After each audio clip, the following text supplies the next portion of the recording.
today, but I am pleased to be joined by Michelle Hosp, Director of the Iowa Reading Research Center, and Jason Ellingson, Superintendent of the Collins-Maxwell School District. Later this month, I will help honor the Iowa winners of the 2014 Letters About Literature contest for grades 4 through 12. Students wrote a letter to an author explaining how the author's work influenced their way of thinking about the world or themselves. 18 students have been invited to read their winning letters and receive their certificates on Friday, April 25th at the Des Moines Public Library downtown. I mentioned the Letters About Literature contest because this morning we want to talk about the importance of helping students learn to read proficiently before the end of third grade. Nearly 25% of Iowa third graders are not reading proficiently based on state tests. And of course, that sets them up for failure. Fourth grade is when students are supposed to move from learning to read to reading to learn. One of the top priorities of this administration is restoring Iowa schools to best in the nation in giving students a globally competitive education. We can't give students a world-class education unless they can master the basics such as reading, the basic skills such as reading. That's why in 2012, we proposed and the legislature adopted an early literacy initiative to help assure students that our children read by the end of third grade. It includes establishing the new Iowa Reading Research Center, which is now serving 15% of Iowa's 346 school districts. Nearly 300 additional districts and about 40 non-public schools have indicated their interest in signing up for training this summer and to learn how to use Iowa's early warning system.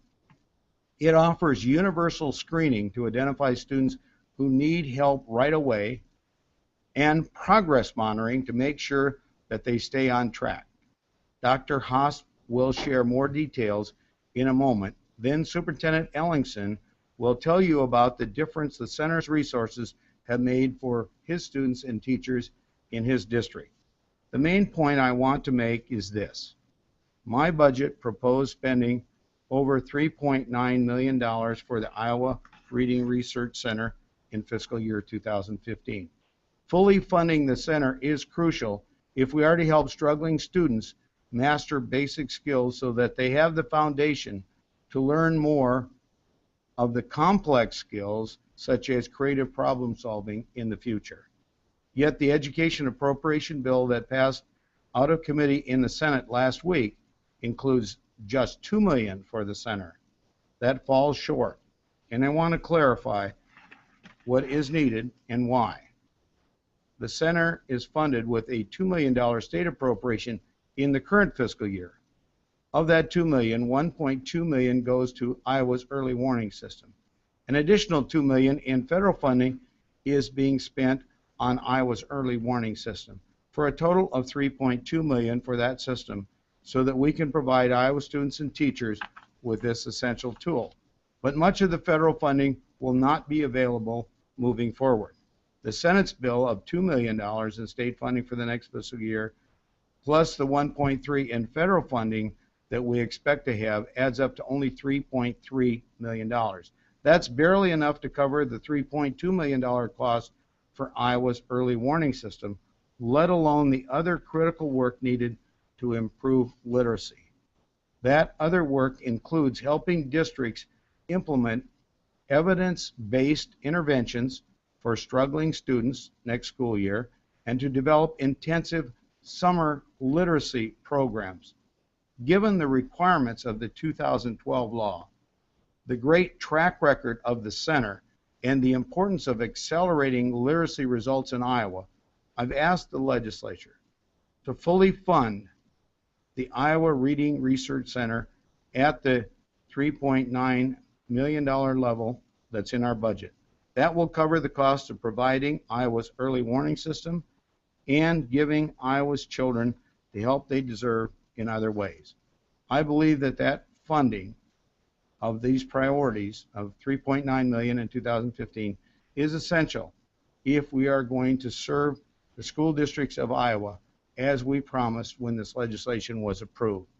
Last November, a survey commissioned by the Iowa Reading Research Center and conducted by the Regent Universities found a lack of consistency in literacy education across the state of Iowa.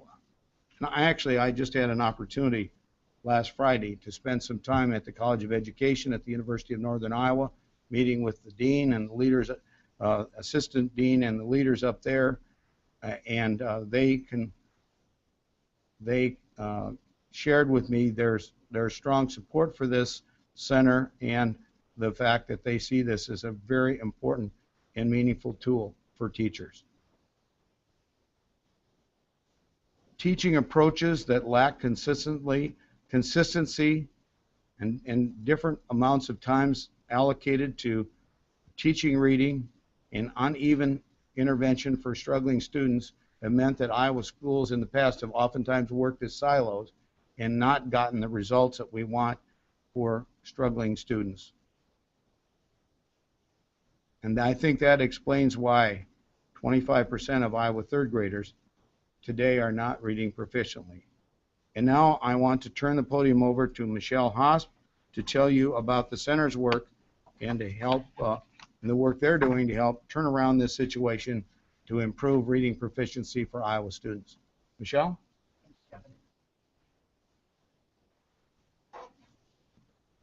It is an honor and pleasure to be here with you folks today, and I want to thank the governor for allowing me to come and speak.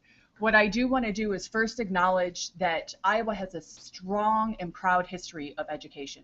We are used to being leaders in the field, and one of the things that the governor did mention that is true is that we currently have 1 out of 4 third graders in the state of Iowa who are not reading proficiently. That accounts for last year alone, that was 8,706 students. So you can see that there is a strong need for the Iowa Reading Research Center so that we can address those students who are not proficient. Now, I don't want to diminish all of the wonderful work that is currently going on and those teachers that are working very hard every day to meet the needs of all of our students. They are being successful with 3 out of 4 students. It is that 1 out of 4 that we are concerned about, because every child in the state of Iowa deserves those opportunities that come with being proficient in reading. We know that if you are not proficient in reading, you will not have a good opportunity to be successful in school. You will not have opportunities in life to go on and to further your career. And ultimately, other people will end up making decisions on your behalf because you will not be equipped with those essential skills in order to make those decisions for yourself. It is absolutely essential, and every child in Iowa deserves this. Therefore, the purpose of the Iowa Reading Research Center, which was founded in 2012 through legislation, Senate File 2284, when the center was founded, it said that we should apply current research for the development and dissemination of best practices so that every child in Iowa can achieve reading proficiency by the end of 3rd grade. One of the things that I think is very critical and really wonderful about the center is when the legislators put forth the efforts to fund the center, they said it would be really helpful to focus on some very critical components. Those components are listed up here. They said the center must attend to reading assessments. They must look at having a statewide database system in place for all students and teachers. They must identify evidence-based interventions and strategies for those students who are struggling. They must attend to an intensive summer literacy program. That intensive summer literacy program is going to become very critical in the year 2017 when 3rd grade retention kicks in, because schools must now offer an intensive summer literacy program. Professional development is another charge of the center, as well as school and community partnerships. So what I want to do is spend a little bit of time telling you about our initial efforts that the center has been able to focus on, and then Jason Ellingson is going to talk further about what that has meant for him in his district, and then I would like to also share with you some of the work that we hope to do with continuation in funding. So currently, we are supporting Iowa's early warning system. So what is an early warning system? An early warning system, very simply, is a way for teachers to quickly identify which students in my classroom right now are at risk for reading failure. What we do is we use universal screening assessments that are very short and efficient, that teachers are able to test every single student in their classroom 3 times a year, so that they can ask that critical question: who is at risk? Who do I need to have my eyes on, and who needs more help so that they can become a proficient reader? In addition to that, the early warning system also has assessments that allow teachers to monitor students' progress.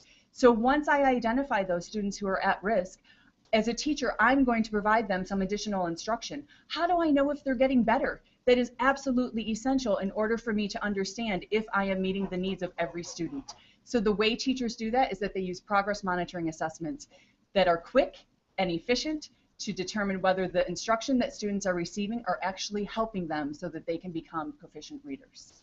In addition to that, the one thing that I think is the most amazing part of this early warning system is that it is all done online. So it is quick, it is efficient, and it allows teachers to ask those critical questions: who's at risk, who's getting better with the instruction that they're receiving. And when teachers engage in these assessments, they can automatically see the student's results. So the student is sitting next to them, they are engaged in the assessment, while the teacher is on information. As soon as that assessment is done, it automatically gets pulled into the system, it is graphed for them, the teacher can automatically see where that student is, and once they are done with their entire classroom, they can look at their entire classroom. What's wonderful about this is when I go out and I talk to teachers, they say not only is it quick and efficient and they get the information they need, but now they have the information to look across classrooms. So if I'm a second grade teacher, I now can collaborate with my partners in second grade, and we can look at all second graders. If I'm a principal, I can look at my building, I can look at a grade, I can look at a class, I can look at a student. So it is very efficient use of collecting student information, because the one thing that we know that's going to move the needle for our kids in Iowa is teachers having more time for instruction. The way to do that is to really capture those critical skills that, that they know they need to attend to with students that the early warning system focuses on, so they can get back to the business of teaching. So as the governor mentioned, we currently are supporting 15% of the schools across the state, or I'm sorry, districts, which accounts for 84 schools and 4 non-public schools. The interesting thing about this is that schools are required by law starting this fall to use a universal screening assessment 3 times a year. So we were piloting this with some of the schools because this system actually is built for Iowa. This is not an off-the-shelf system that we purchased. We are working with the developers so that it can meet the needs of Iowans. So what the State Department did is they put out a survey to say which of the school districts that currently aren't using this system might be interested in using it next year. And this map demonstrates, and we also have copies for you to take with you, the number of schools that actually completed the survey, indicating that yes, they do want to have access to this early warning system, because they know that not only is it a requirement, but they're hearing from their neighboring schools that have been using this how quick and efficient it is. And again, that accounts for the nearly 300 additional districts and 40 additional non-public schools.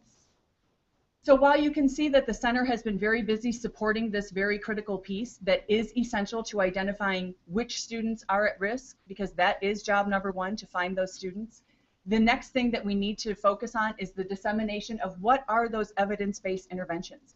Once we identify those kids, we need to help teachers figure out what they can do. What are those best instructional practices to help these students so that they can be proficient? In addition to that, the center hopes to support family resources, because we know that this isn't just one person's job. This isn't the work of the center. The center works in collaboration with the Department of Education, the area education agencies, our universities and colleges, our community partners like United Way. This is an all-in initiative that we need to help our students become proficient. The other thing that the center wants to focus on is professional development. I personally reached out to the 32 colleges and universities in our state that prepare teachers and said, would you be interested in learning about this system so that you can train your teachers? So if they go into a student teaching or they get a job in Iowa, that they understand how this system works. As the governor shared when he was up at UNI, they are fully supporting this system.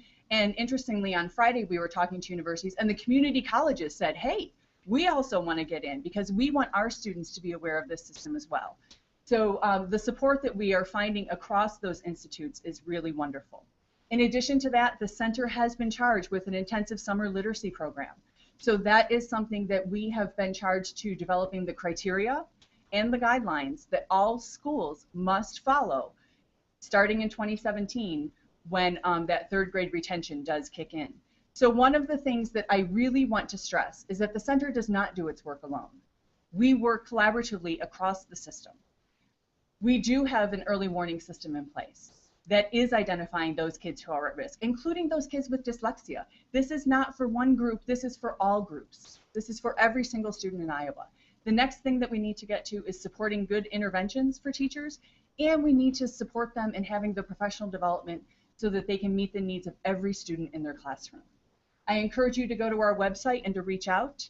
And at this point, I would like to turn it over to Jason so that he can talk to you personally about his experience using the system.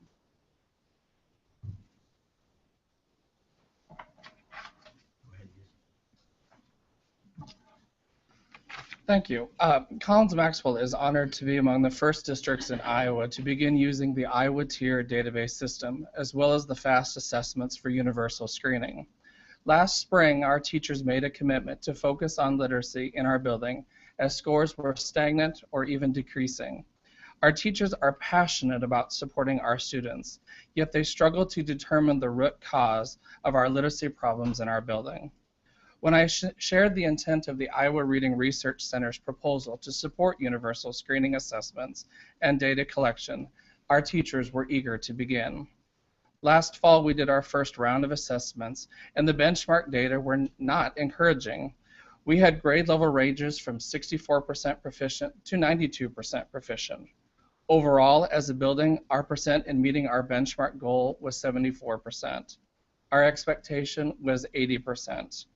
Knowing we had work to do before the assessments and supported by the data after the assessments, our teachers focused and got to work. With the help of an instructional coach from Heartland AEA, we began to target specific literacy strategies to support student achievement. We reviewed our current practices, reviewed the questions protocol developed by the Center and the Iowa Department of Education for school improvement, and researched the resources of the Iowa Reading Research Center. Our teachers continued to collaborate with their grade level peers, as well as building peers and the instructional coach. Formative assessment data were collected showing throughout the year improvements for our students.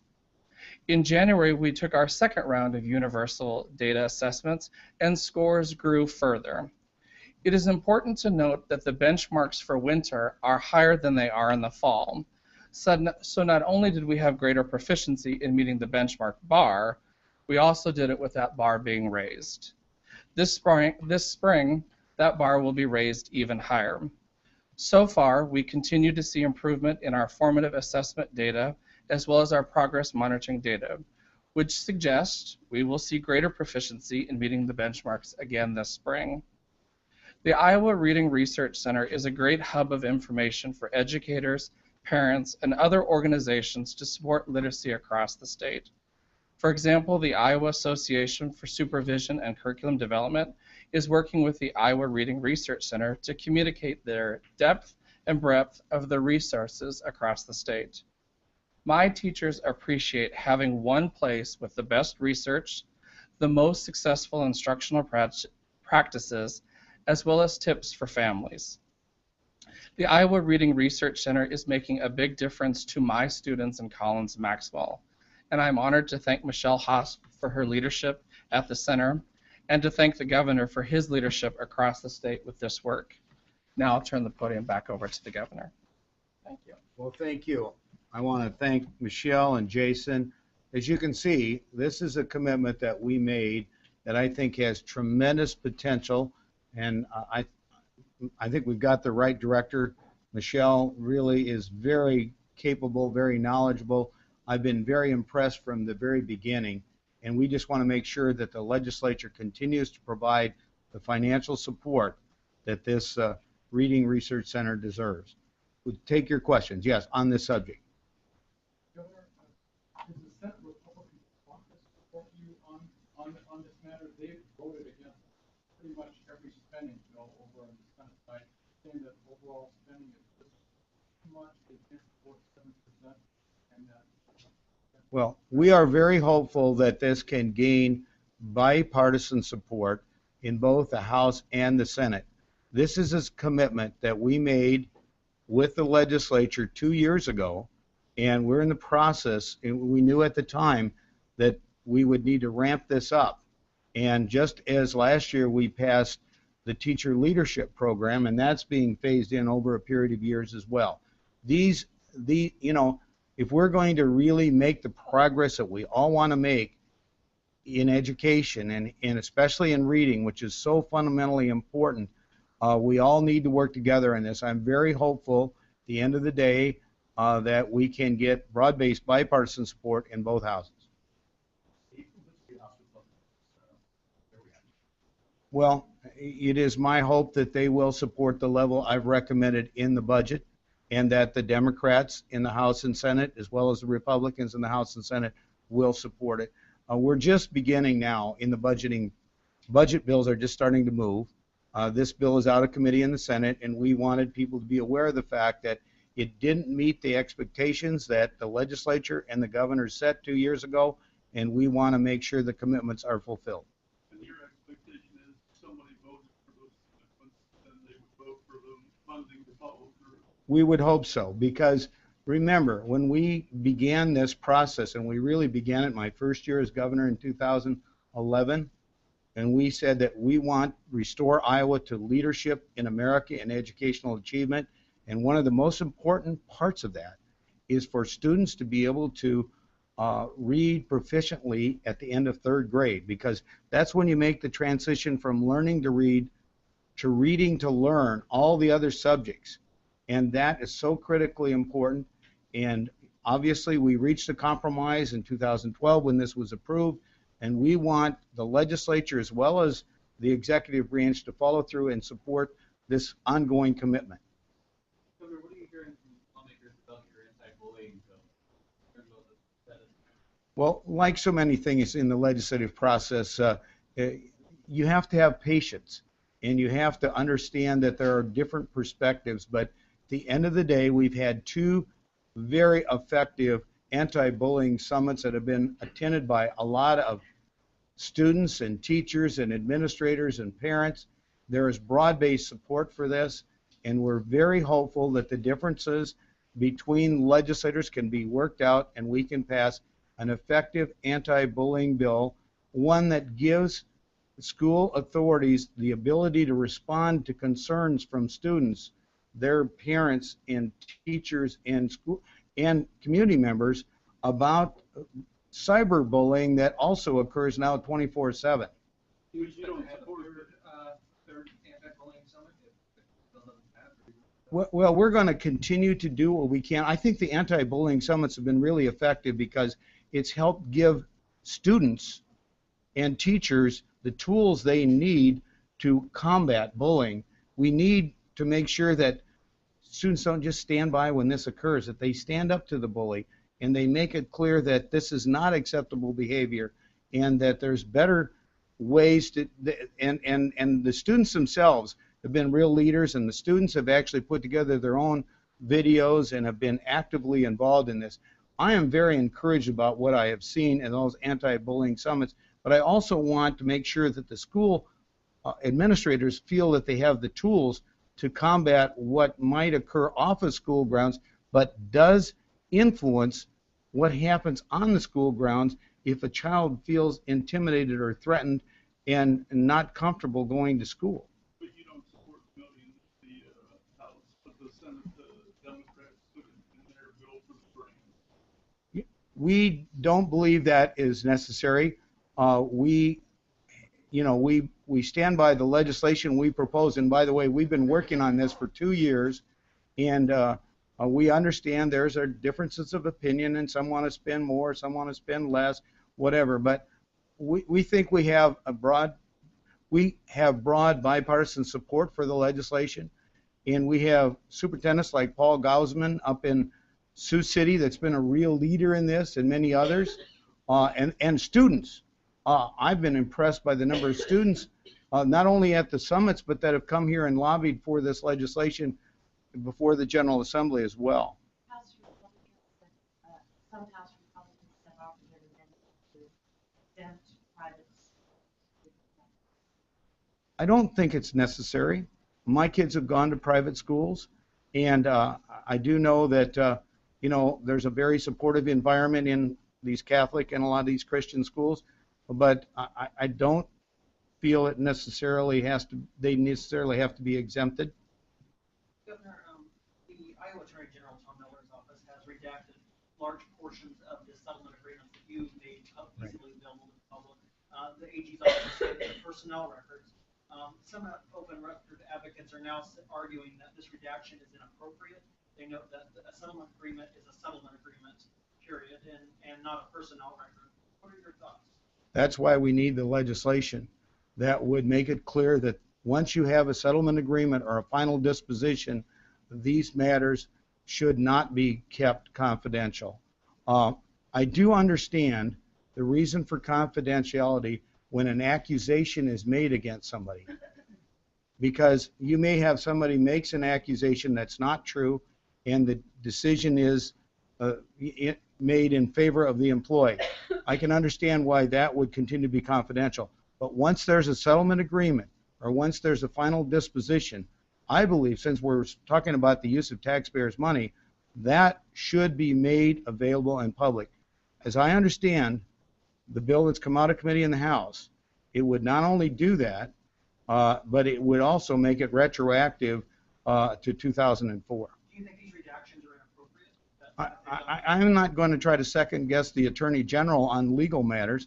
He is the lawyer for the state of Iowa. So I do think, however, the legislature's in session and they have authority to change the law and eliminate what I think is an overly broad personnel exemption. Senator Hauser's been gone for the past month. Remember, your own party has resigned. He said he doesn't want to come back. Should he stay on the state payroll? Should he resign? Is he setting a bad example for other legislators? Well, first of all, I'm not going to try to, you know, legislature is a separate branch of government, and I respect individual legislators' right to make the decisions that they make with regard to their votes or attendance and things like that. So I don't think it would be appropriate for me to comment on any legislators' intentions or whatever. I do have great respect for Senator Hauser. He's been a long-time public servant in this state. I think he's got a great I think he's been a great representative of the people of Southwest Iowa. How has Mike Carroll explained the discrepancy between his public statement? There was absolutely not additional money offered to one of the employees, and now documentation that there was. Wait a minute. Wait a minute. What you're doing is assuming as fact the attorney for the dismissed employee. That is just one person's opinion. I specifically asked Director Carroll about this matter, and he assured me that was not true. He also went before the committee and said the same thing, and I believe him. I do understand that you have a disgruntled former employee and his lawyer that have made contradictory statements to that.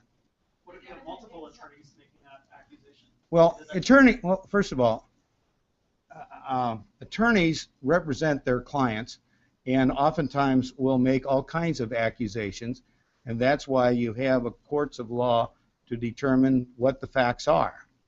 And I believe that, and I had a very in-depth conversation with Mike Carroll, the director of the Department of Administrative Services, and he assured me that that was not the case. And after I guess because I was deeply disappointed that he agreed to a confidentiality agreement, which is contrary to the policies of this administration. I have made it clear from the very get-go, I am strongly committed to openness and transparency, and that's why I took the decisive action to sign Executive Order 85 to ban and prevent any future use of confidentiality agreements, and to put these agreements on the internet so that it would be readily available to all the citizens of the state of Iowa.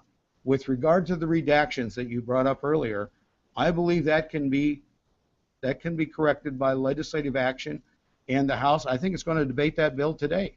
So there's a good opportunity to get that done. Governor, Director Carroll was not talking about all of the settlements, but he said that there was no money offered, confidential. Right. Are you saying today that you don't think anywhere in all these settlements that none of them were offered money to make them confidential? First of all, let's go through the process, okay? You need to know the whole process so you know how these things happen. First of all, I didn't find out about it till after the fact. And as I made it very clear, it's contrary to my policy to have confidentiality agreements anyway. But here's what happens. And what happened in this instance is Director Carroll, when he came in from the private sector, and he's got over 30 years experience in the private sector, and he's an engineer. And we faced a big budget mess, and the state was spending way more than it could afford, and they were using one-time money for ongoing expenses. And we had no money for salary increases. We asked all departments to find ways to reduce the size and cost of government. And each individual department went about this in their own way. After reviewing the situation, he came up with a strategic plan to do that, to restructure the agency, reduce the number of employees, to modernize and make more efficient the way they oversaw these construction projects. And as part of that, there were some positions that were vacant that were eliminated, and there were others that were laid off. So he restructured the agency, he contracted out some of those services, and he brought in some other people with different skills.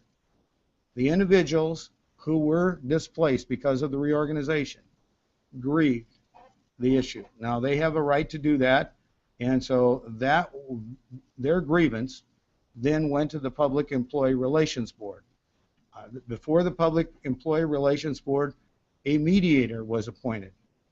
The way that works out is a mediator moves back and forth between the representatives of the employer and the former employee to work out the differences and to try to come to a settlement. They did that. Now, those provisions included confidentiality, a paragraph that indicated it would be confidential, but that is contrary to my policies, and it's contrary to an Attorney General's opinion. Were any of them offered money? No. Confidentiality clauses? No. None of them? I asked specifically, I mean, Director Carroll had questions. All of these 12 agents. That's correct. Now, I asked that of Director Carroll. If you find out otherwise, will there be disciplinary action taken against you if you're, Well, yes, if I find out otherwise, but I've been told that is not the case. But you need to know that I have made it, and that's why I made this so clear, and why I signed that executive order. There will be no further confidentiality agreements. And I guess my feeling is I don't like these false accusations being made, and I think by having these matters to be totally transparent and open will prevent this kind of politics in the future. Thank you, Governor. When he formulated his reorganization plan, which included changing some merit employees to at-will, did he come to you and your office with his reorganization No, plan to get a sign-off before he proceeded? Is No, that a we- normal procedure? no. First of all, I don't macromanage agencies, and we have a whole lot of departments and agencies in state government. I guess I would point out this happened in a lot of other departments and agencies as well. Beth Townsend, I guess, probably inherited the biggest mess of almost anybody I can think of in the Civil Rights Commission. You had people that there was no work. There were no work rules. There was no dress code. You had people who were spending all their time on their state computers playing computer games and coming up with nasty nicknames for their coworkers. didn't No. any of those employees get their jobs back? No, they didn't get their jobs back. They were all dismissed. Now, she did it very well. She documented it. She put in place work rules and all of this. And they, I think 3 of them, then went and tried to claim unemployment benefits. And when they were in the hearing on unemployment benefits, they said, well, they didn't see anything wrong because it had never been published in the Des Moines Register. Well, it wasn't published till the next day after the hearing when it did become public. And by the way, they didn't get the unemployment benefits. And she's hired competent, quality people. They've dramatically reduced the backlog. And if you look at the civil rights budget, it's less today than it was before. And it's a much better, well-managed and run agency. And that's gone on throughout state government. I try to choose capable, quality people, give them the authority to do the job. We have a smaller, more efficient, and I would say a more responsive government than we had in the past. Thank you, Governor. Thank you.